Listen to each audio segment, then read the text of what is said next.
Assalamu alaikum, ladies and gentlemen, dear students.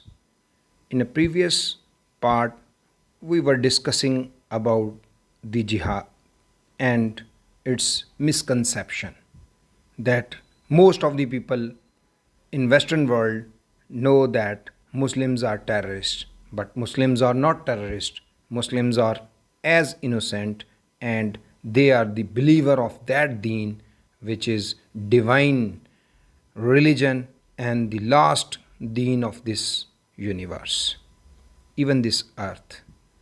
The deen is Islam. It is a complete code of life and it is the deen of peace and justice for everyone. It's the deen for the security, prosperity, peace, progressive of the whole community.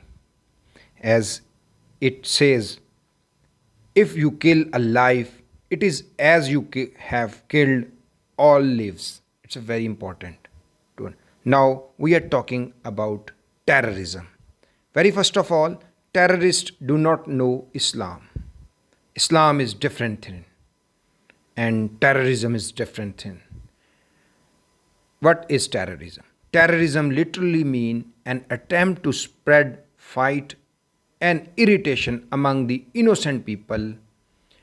According to Longman Dictionary, defines terrorism as the use of violence or threat of violence to obtain political demands. Consider this word. This is a very important word. Islam, in jihad, there is no political will. The only thing in jihad is to fight against brutality and oppression. So, come to the point, what is terrorism? At present, there is a global consensus that terrorism is for sure the biggest threat to the 21st century, but till this day, international law is silent regarding the exact definition of terrorism. Terrorism is an anxiety inspiring method of repeated violent actions employed by semi clandestine individuals, groups, or state actors for personal, criminal, or political reasons, whereby, in contrast to assassination, the direct target of violence are not two main targets. Thus, the crux of the matter is that terrorism is something never defined completely.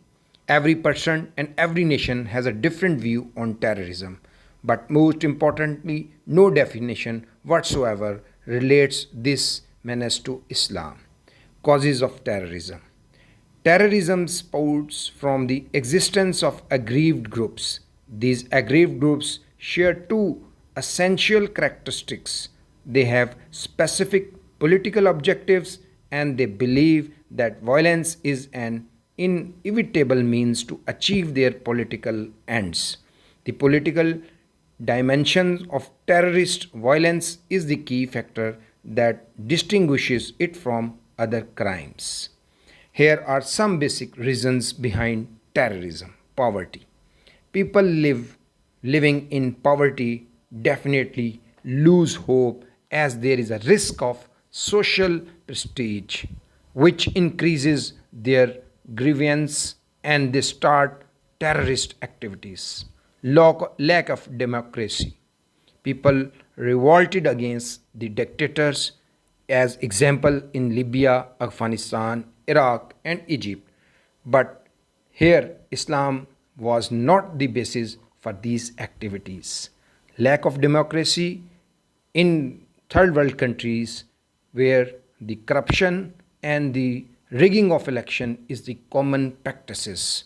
It's also very important that these rulers of the third world countries are backed by these western big countries are the big part of the worlds and on their they use their political leaders, their rulers to suppress the nation and that country become poorer to poorer.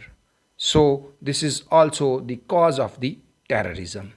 Non-provision of human rights.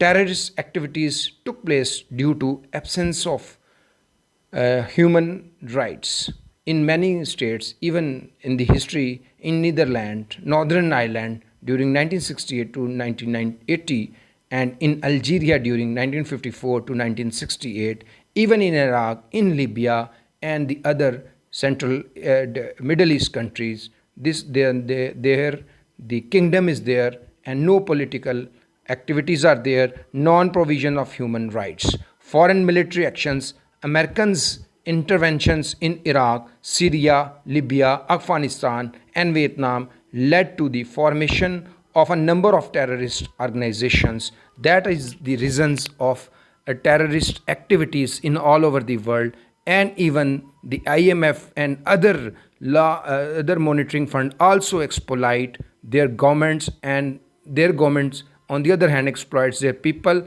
in that the people feel insecure, and that insecure lead to the terrorist activities. We will discuss in another video that difference between jihad and terrorism. Thank you very much. Assalamu alaikum.